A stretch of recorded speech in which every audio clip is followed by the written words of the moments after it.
Bebês, boa tarde, bebês, boa noite, bebês, independente do horário que vocês estejam assistindo esse vídeo. Agora são 10h40, né, segunda-feira, 25 de maio de 2020, e nós estamos aqui na sala 6 do Instituto Ivoti, gravando essa aula para a gente dar continuidade ao conteúdo de história que nós temos visto desde o começo do ano. Vamos lá então, qual é que é o nosso tema de hoje? Segunda Revolução Industrial. Por que Segunda Revolução Industrial, professores? Nós já vimos Revolução Industrial, que conversa é essa?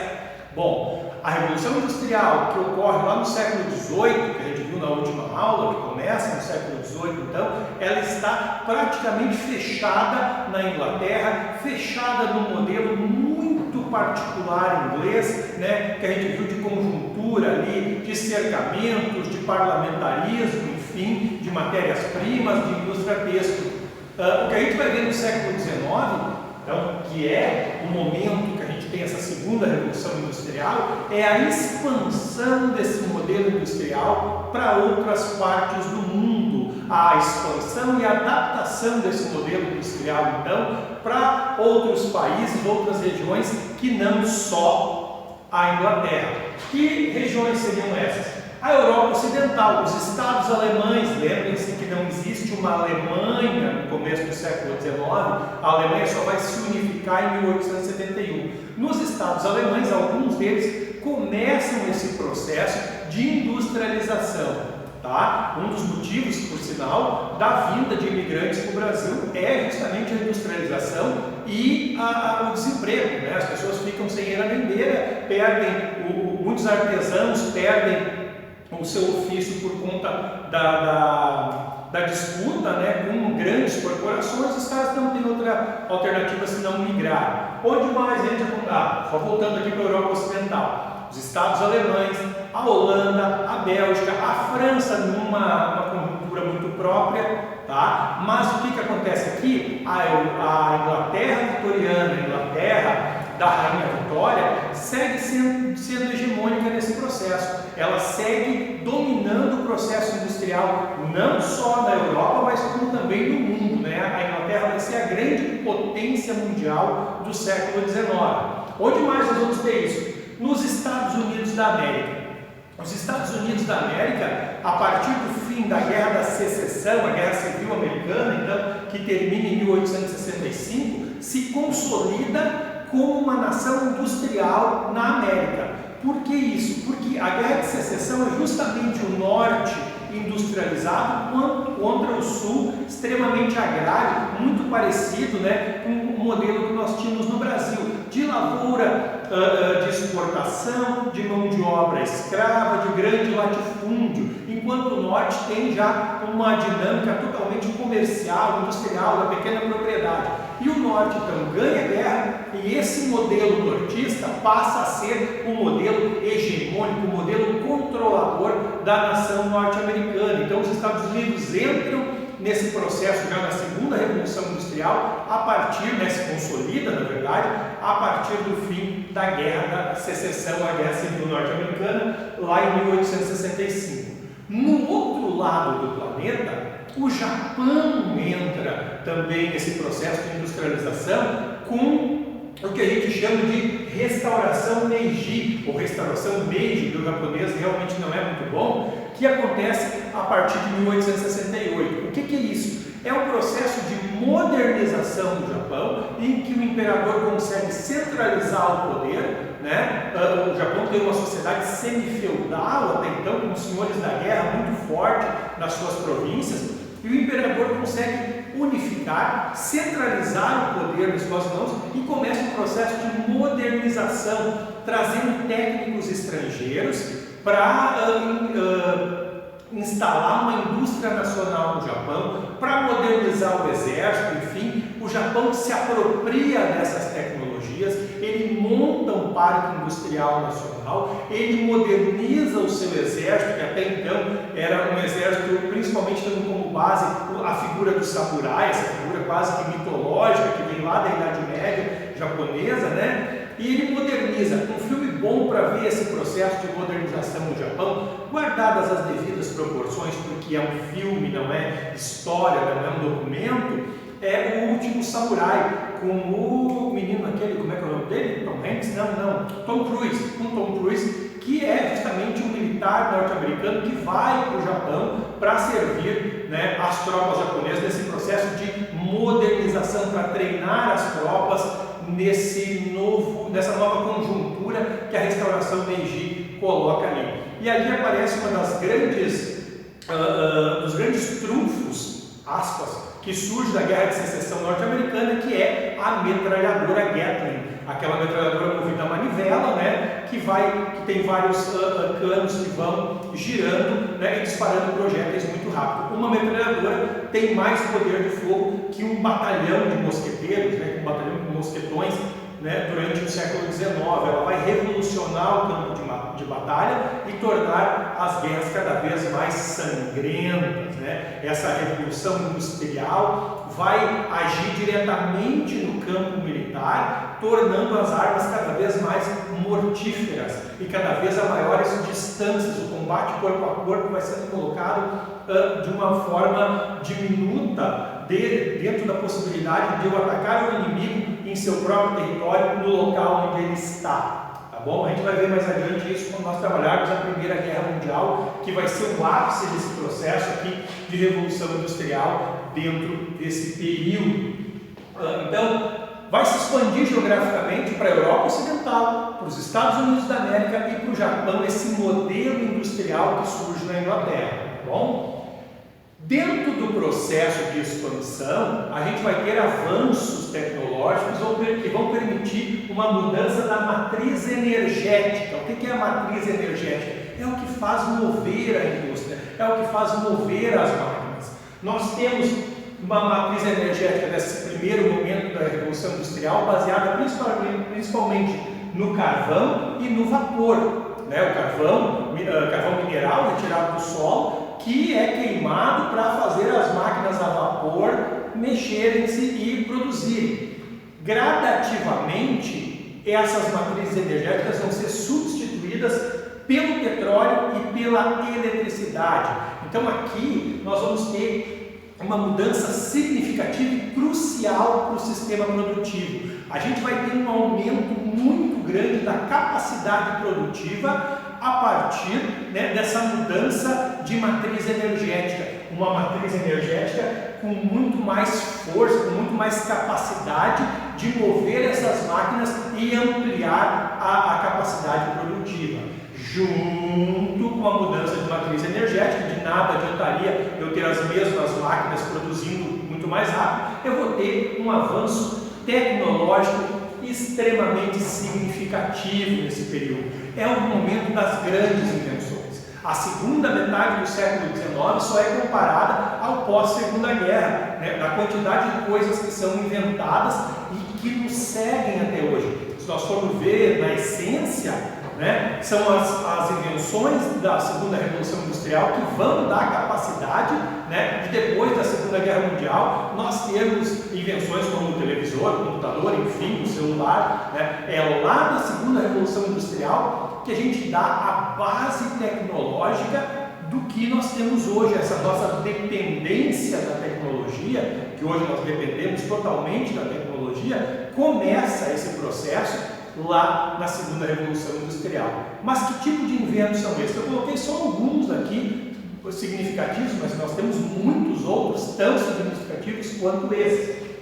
Telégrafo, 1844. Um cara chamado Samuel Morse cria esse sistema de impulsos elétricos que lançam sinais gráficos em tiras de papel, baseado em pontos e traços.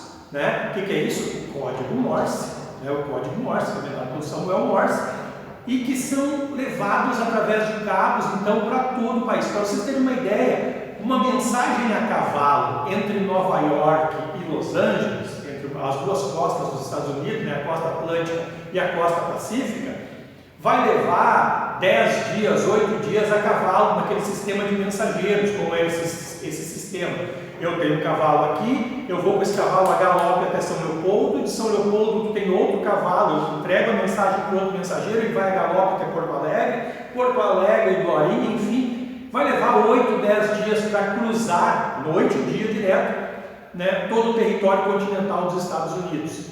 Bom, o telégrafo leva 8 minutos para essa mensagem chegar de um lugar a outro. Então a gente vai ter abertura de ferrovias, o trem é outro momento, então outro ponto crucial desse sistema de expansão do modelo industrial, né? Abertura de ferrovias e as margens dessa ferrovia, a colocação de postes telegráficos. O telégrafo vai revolucionar as comunicações, como depois, então, a invenção do telefone, que é também logo depois, aqui no final do século XIX, vai ampliar ainda mais essa capacidade de comunicação, essa capacidade de transmissão de informação, né, que vem culminar com isso aqui que nós estamos fazendo agora, né, eu gravando no telefone para vocês verem em casa toda a nossa aula, com essa beleza toda, né, ampliando, então, deixando mais bonita a sua manhã, a sua tarde e a sua noite, né, que eu sei que não é qualquer um que tem aula com um professor tão bonito e tão inteligente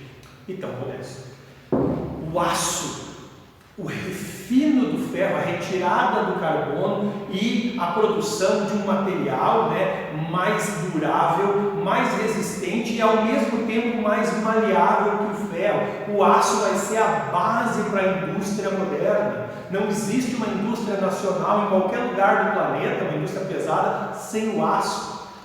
Dínamo, professor, o que é dínamo? Vocês terem uma ideia, se vocês falarem com o pai de vocês ou com o avô, e perguntaram como é que era o dínamo da bicicleta, ele vai contar daquelas Caloi barra circular, sabe? Aquelas bicicletas antigas, Caloi ou da Monarca, eu não lembro agora, mas que se colocava no pneu dianteiro, parecia uma garrafinha de metal com uma rodinha em cima, e ali, aquilo ali tu clicava em cima de um farolzão que tu botava aqui na frente da bicicleta, tu virava aqui para ligar o farol, puxava um cabo que encostava no pneu e fazia girar. Aquilo ali era um dínamo, transformava então a força mecânica que girava ali em eletricidade, em força elétrica.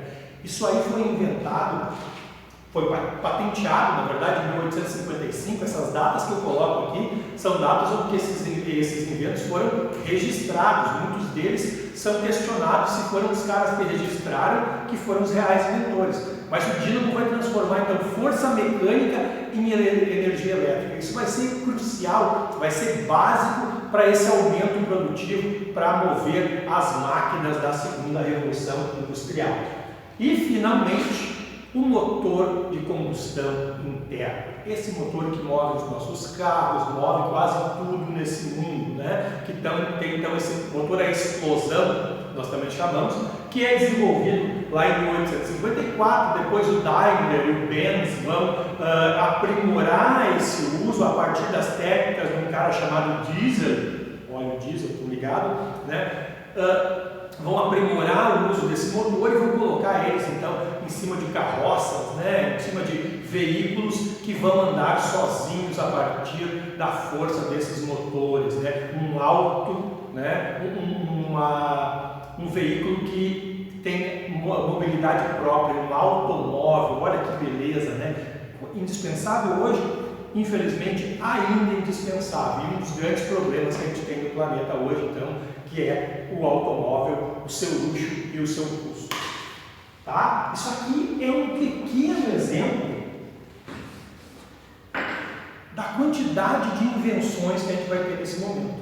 Nós vamos ter o telefone, depois nós vamos ter o avião, nós vamos ter, uma série de coisas, que a lâmpada, né? Thomas Alva Jefferson. É o Jefferson que vai, agora eu me embananei todo aqui. Tá? Mas a lâmpada, então, vai ser produzida nesse momento também, vai ser inventada e vai ser revolucionária no momento. Né? A gente usa até hoje a lâmpada incandescente, agora tem outros padrões de lâmpada, mas que também tem a sua raiz lá na segunda revolução industrial. Galera, junto com esse aumento produtivo, né, a expansão do modelo industrial, nós vamos ter também a consolidação da classe operária, dos trabalhadores, então, da indústria, como a maior força motriz, né, a maior força de trabalho organizada do planeta. Por quê? Porque na medida que o modelo se expande, é necessário ter operários. E esses operários vão surgir, vão começar a se organizar também nos Estados Unidos, na França, na Alemanha, no Japão em alguma medida, porque o regime japonês é extremamente fechado. E junto com isso, né, com a expansão, nós temos os mesmos problemas que nós tínhamos lá no começo da Revolução Industrial na Inglaterra. Jornadas extremamente longas, salários extremamente baixos, falta de qualquer tipo de segurança nas fábricas, falta de qualquer auxílio para os doentes, ou seja, o trabalhador às suas próprias custas, à sua própria sorte. Tá? Dentro disso, então, dessa conjuntura cotidiana do trabalhador, os trabalhadores começam a se organizar em sindicatos, em associações e tal, e tu tem também intelectuais que começam a repensar o modelo de sociedade, percebendo que, cara, não tem como, né, ter pouca gente usufruindo das vantagens de todo esse processo, quando uma grande maioria está alienada desse processo e só o que faz é vender a sua força de trabalho para produzir bens de consumo aos quais muitas vezes eles não têm acesso. E aí tu tem ideias revolucionárias que surgem por todo mundo. Basicamente eu botei aqui as três principais, que é o anarquismo, o socialismo e o comunismo. Karl Marx vai escrever em 1848 o Manifesto Comunista, que é um dos livros básicos, então, para a gente entender o século XX e tudo que vai acontecer depois, com Guerra Fria, né, com a Revolução Russa de 1917, e também hoje, quando qualquer pessoa que não concorde com um determinado padrão de pensamento é taxado de comunista, mesmo as pessoas que estejam taxando não terem a menor ideia do que estão falando. Tá? Bom, aqui nós temos a classe operária se organizando, mas também os empresários estão se organizando com modelos de produção, com modos de produção. Aí nós vamos ter dois caras, o Frederick Taylor e o Henry Ford. Sim, o Henry Ford lá do carro Ford, sabe, esse mesmo. O Frederick Taylor, o Taylorismo, né, essa doutrina, esse modelo produtivo que ele coloca, né, ele é o pioneiro dessa organização de produção que a gente tem até hoje, então, esses estudos de como produzir de uma forma melhor. Hoje em dia, uma produção mais, como a gente pode dizer, me faltou a palavra agora, uma produção consciente, uma produção sustentável, era essa palavra. Bom, qualquer princípio de organização produtiva surge lá com o Frederick Winslow Taylor, né, no final do século XIX, que ele coloca o seguinte meta: tempo é dinheiro, ou seja, como produzir mais em menor tempo, gastando menos. Né? Ou isso dentro da fábrica, qual é que vai ser o efeito? É aquela coisa de esteira, movimentos repetitivos, linha de produção muito rápida, né? No menor tempo possível, produzir mais com o menor custo. Isso vai ser satirizado muito, como, né, tudo que ele fez, pelo Charlie Chaplin no filme Tempos Modernos, né, em que o cara ficaria o tempo inteiro apertando parafusos, né, e ele fica depois com esse tique nervoso. Enfim, é um baita filme, galera. É um filme de 1936, que a gente vai ver esse ano ainda, e que retrata exatamente esse período, né, da segunda Revolução Industrial, da vida dos operários no cotidiano dentro de uma fábrica. Por sua vez, o Henry Ford vai montar esse Fordismo baseado na linha de montagem, que vai ser o padrão, né, de produção desde lá, 1914, 1913, quando o Ford aplica isso nas suas empresas, até a década de 80, quando entra um outro padrão de produção, que é o toyotismo japonês, que é uma outra história que a gente vai ver em outro momento. Mas então, a linha de montagem, que o trabalhador, o produto vem até o trabalhador, ele faz o seu trabalho, passa adiante para o outro trabalhador fazer a sua parte, enfim, né, compartimentado, até que lá no final sai o produto num menor tempo, e com uma maior produção e uniformizados esses produtos. Né? O Ford T, que ele dizia que pode ter qualquer cor desde que seja preto, é um grande exemplo disso, um automóvel que foi popularizado. Esses sistemas produtivos aqui vão ter como principal efeito também a baixa no valor, a queda no valor desse produto, ou seja, o maior consumo, um produto mais barato, para ampliar as suas vendas. Vai acontecer isso com o automóvel, né, durante todo o século XX. Tá, galera? Bom, todo esse processo aqui de segunda revolução industrial vai estar intimamente ligado com o tema da nossa próxima aula, que é imperialismo ou neocolonialismo. Na mesma forma que a indústria se desenvolve, os governos nacionais aliados às burguesias nacionais, as burguesias industriais, então, dos seus países, buscam novos territórios em que eles encontrem o quê? Matéria-prima abundante e barata, mão de obra farta e barata e mercado consumidor. Então, a Inglaterra, a França, os Estados Unidos e o próprio Japão vão expandir os seus domínios dentro de uma política imperial, ou seja, uma política de conquista e colonização e exploração de territórios.